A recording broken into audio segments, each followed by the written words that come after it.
Herzlich willkommen zurück bei Entschachtelt. Heute zu einem ganz besonderen Anlass und zwar meine Mutter hat Geburtstag. Happy Birthday. Und was schenkt man etwas älteren Damen?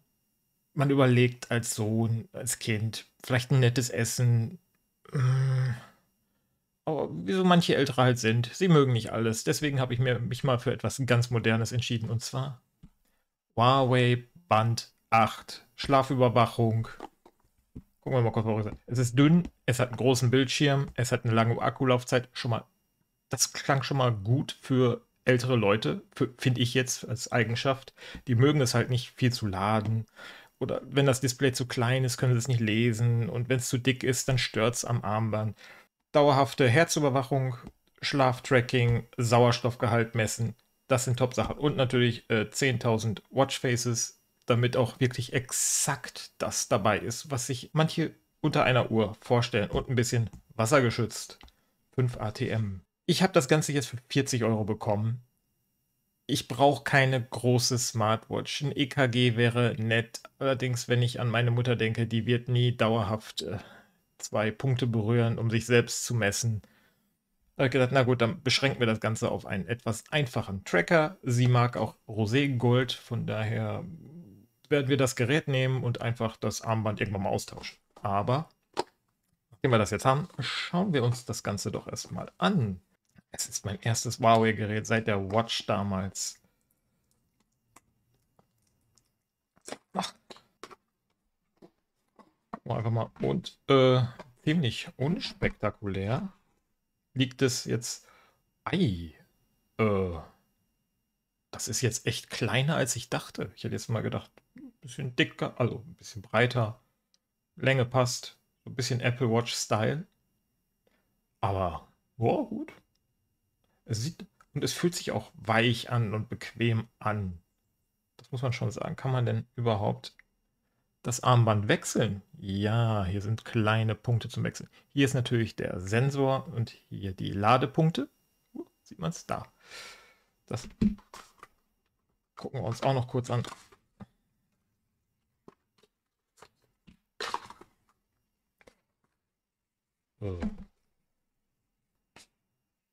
Warranty Card. Mal gut. Und Kurzanleitung, Schnellanleitung. Sehr minimalistisch. Aber gut. Gucken wir noch kurz das Ladekabel, USB-A-Anschluss und 2 Pins. Gucken wir, ob das magnetisch ist oder nicht. Hoffen wir mal. Ja, es ist magnetisch, aber man kann es nur von dieser Seite laden. Auf der anderen Seite stößt es ab. Das sollte sie hinbekommen. Akkulaufzeit zwischen 10 Tagen, 10 und 14 Tagen. Ja. So, gucken wir mal. Rechtshänder-Version. So.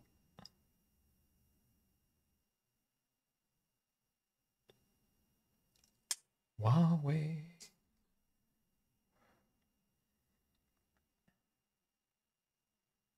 OLED-Bildschirm. 1,47 Zoll groß. So. Ach komm. Wann habe ich denn schon mal die Chance, rosa Gerät zu tragen?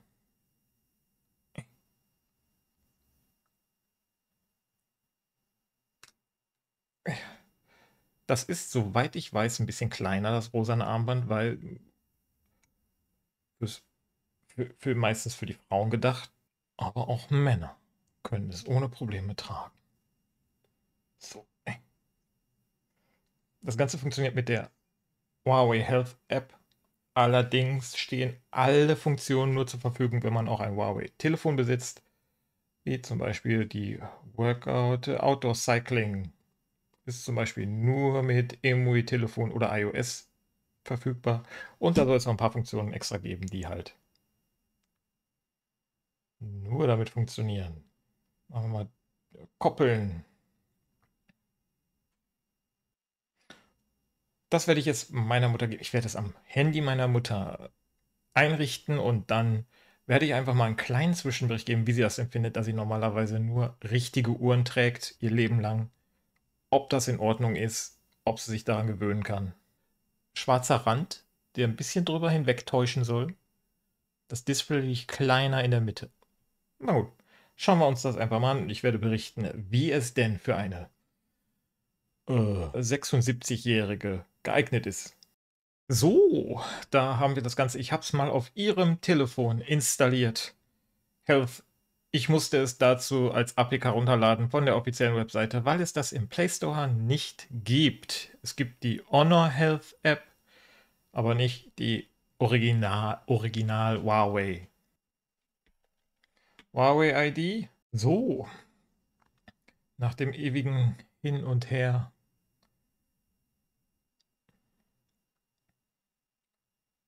Ja, Kopplungsanfrage. Jo, jo. Koppeln, koppeln, koppeln.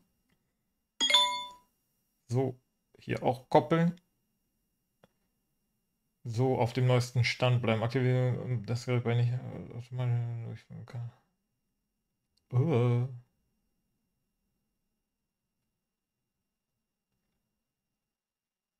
Okay, laden wir mal die neueste Version herunter von dem Ganzen.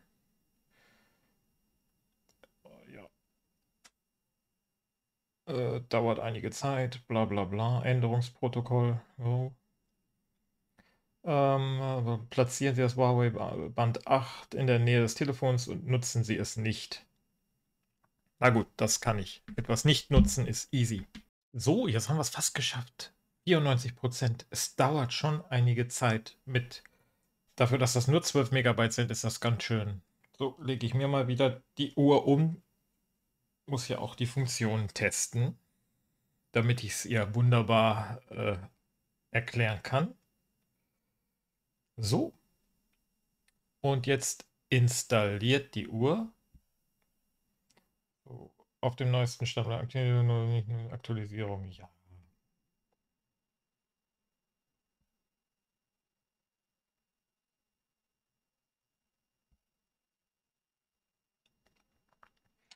Lass eine Benachrichtigung von der Health App zu. Benachrichtigungen wie WhatsApp, WeChat. Nein. Das nervt sie. Wir erhalten keine Benachrichtigung. Ja, ja. Erlauben, Anrufliste zuzugreifen. Nein. Hätte erlauben, Kontakte zuzugreifen. Oh, ja. Kontakte, SMS zuzugreifen. Nö. Tragen Sie nur Bland, bla bla bla. Jo. Zulassen, dass Huawei Health auf Ihren Standort zugreift. Wetterbericht, Trainingsrouten. Ja, Wetterbericht, das ist was für meine. Ja. So, Ruhe jetzt. Nicht verbunden. Es wird auch installiert. Das ist das jetzt auf einem Samsung A52s. Das Video zum Unboxing dieses Telefons findet ihr jetzt hier. Das gefällt ihr ziemlich gut und wie man sieht, ist die Schrift auf groß eingestellt, altengerecht. Also wundert euch nicht, dass die App eventuell ein bisschen zerbrochen aussieht oder nicht ganz korrekt. Das ist normal jetzt gerade für dieses Telefon. Schickes Teil, ne? Also finde ich jetzt auch nicht ganz schlecht. So, da hat es kurz vibriert und da fährt die Uhr auch hoch. Harmony OS. Ich sehe jetzt keinen Lautsprecher, von daher denke ich auch mal nicht. Ich erwarte das jetzt auch nicht, weil es ja ein günstiger Fitness-Tracker gegenüber einer richtigen Smartwatch. So.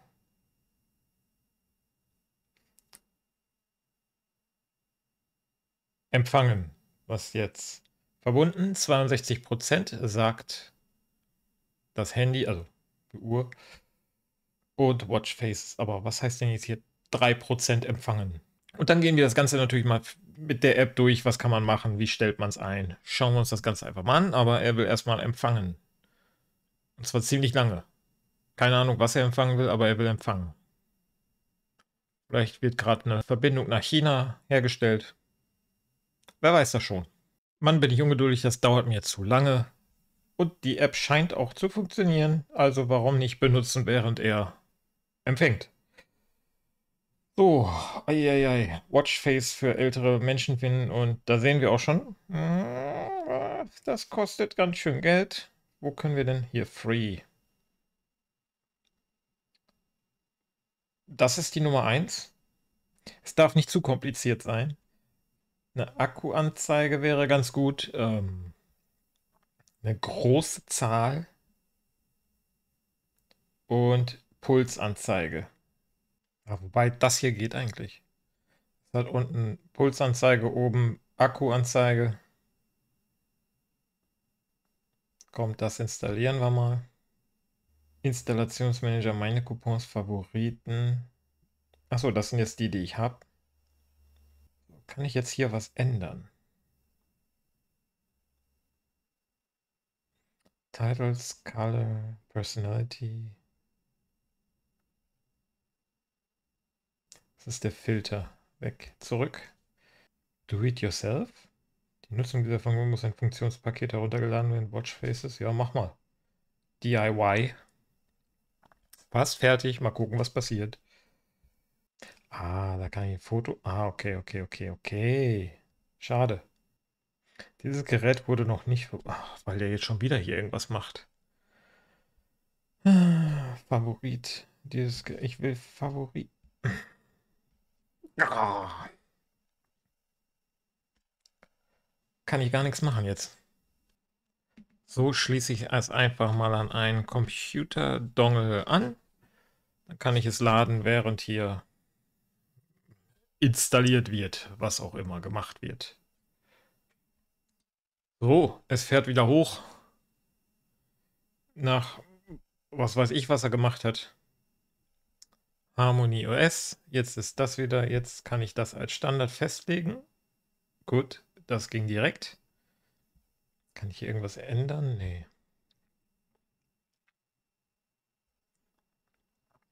So. Dann gehen wir jetzt mal, was passiert, wenn wir denn den Knopf drücken? Okay, dann kommen wir in das Seitenmenü.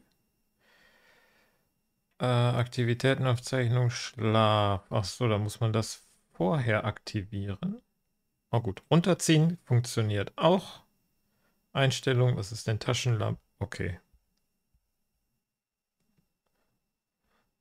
Das ist nicht sehr hell, aber lustig.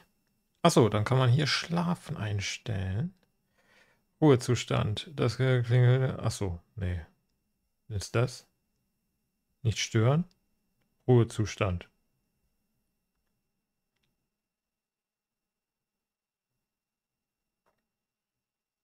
Hm. Ist das dasselbe jetzt wie... Und kann ich diese Sachen hier wegmachen? Gedrückt halten, so wegsortieren? Nee. Nun gut, was machen wir denn da? Schlaf. Keine Aufzeichnung. Uhr beim Schlafen tragen, um Daten zu erhalten. Stress, Atemübungen, Musik, Benachrichtigungen, Wetter, Stoppuhr, Timer, Wecker, Taschenlampe, Gerät finden, Einstellungen. Einstellungen, Watchface, benutzerdefinierte Karten. Ah, hier kann ich das jetzt alles nach oben machen. Das sind aber nur die paar. Gut, von rechts nach links wischen, da hat man auch schon den Monitor für Herzfrequenz und da auch schon. Und für Schlafen, okay. Okay, shit, jetzt habe ich Schlafen weggemacht.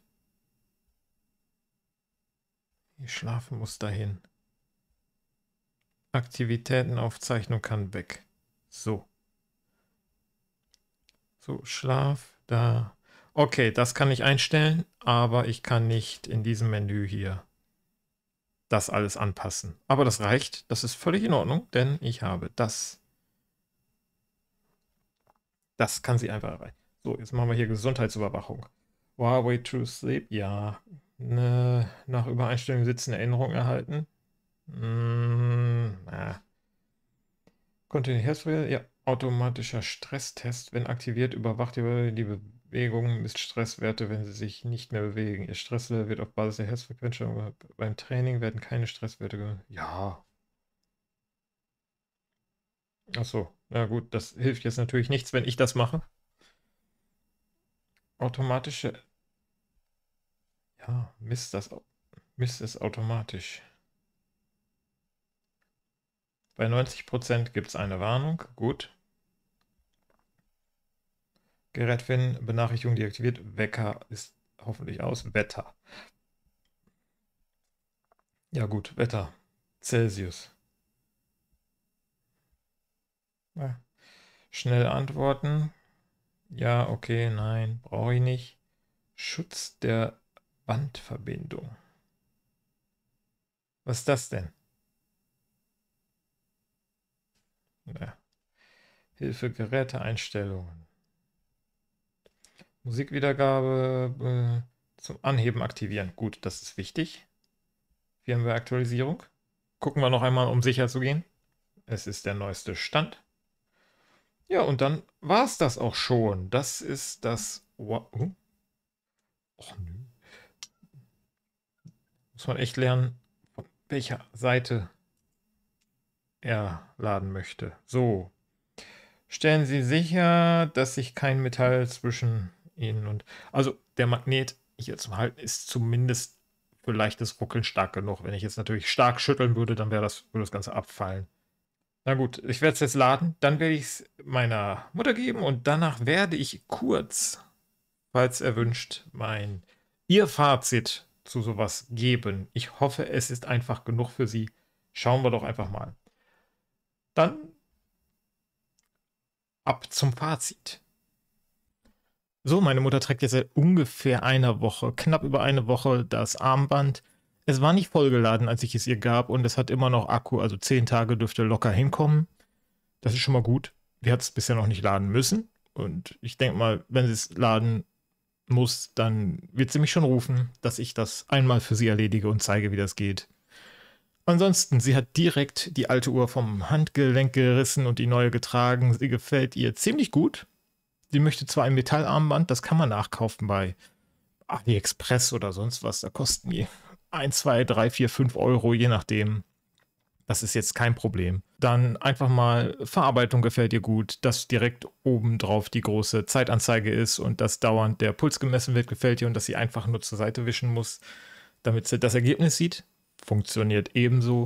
Schlaftracking meint sie, das sei ziemlich genau. Sie wacht ab und zu in der Nacht auf und schaut auf die Uhr, und das wäre recht genau, was dort angezeigt wird. Ja, Vibration, damit hat sie ein Problem. Es ist schon auf stark gestellt, aber irgendwie bekommt sie das gar nicht so mit. Ich weiß nicht, ob das eine Sache von älteren Leuten ist, dass sie halt diese Vibration am Handgelenk nicht so stark mitbekommen, oder ob das jetzt nur bei ihr so ist. Ich fand das sogar etwas stärker als meine Apple Watch, von daher sollte in Ordnung sein.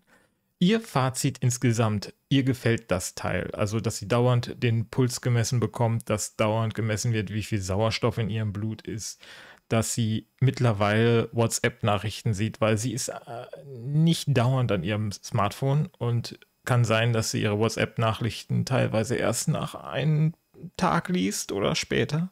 Ist das Ganze jetzt altengerecht, wie ich es mir dachte? Eigentlich schon.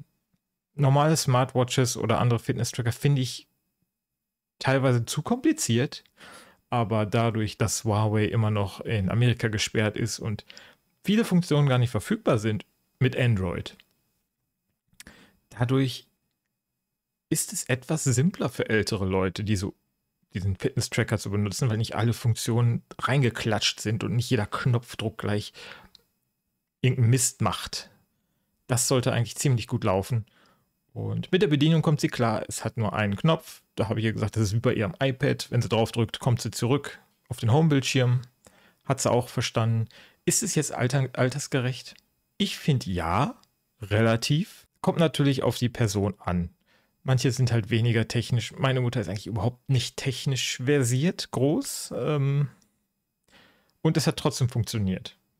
Man sollte also einfach mal ausprobieren, wie das ist. Und wenn ihr halt wirklich nur die Uhr zur Überwachung nutzen wollt und lange Akkulaufzeit haben wollt, dann ist das schon eine vernünftige Lösung. Vor allem günstige Lösung.